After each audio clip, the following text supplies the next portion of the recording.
கர்த்தருடைய பரிசுத்த நாமம் மகிமை அடைவதாக.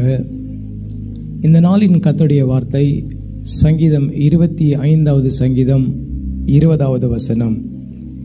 என் ஆத்துமாவை காப்பாற்றி என்னை விடுவியும்.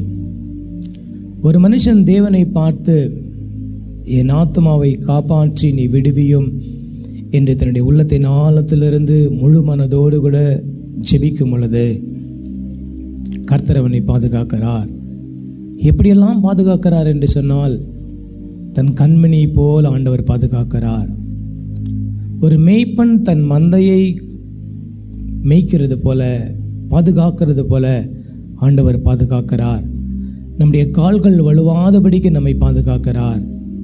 நம்முடைய எல்லா பிரச்சனையிலிருந்து நம்மை மீட்கும்படியாய் கர்த்தருடைய கரம் நம்மோடு கூடவே இருக்கிறது. எனக்கு அருமையான தெய்வ பிள்ளைகளே, என் ஆத்துமாவை காப்பாற்றும், என்னை காப்பாற்றும் என்று கர்த்தரை நோக்கி நீங்கள் ஜெபிங்க.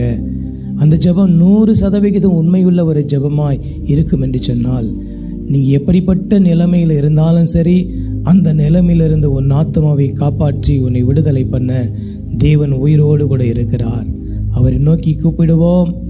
இருக்கிற எல்லா சூழ்நிலையிலிருந்து நம்மை மாற்றி நம்மை ஆசீர்வதித்து கர்த்தர் நம்மை நடத்துவார். கர்த்தர் தாமே இந்த வார்த்தைகளை ஆசீர்வதிப்பாராக. ஆமேன்.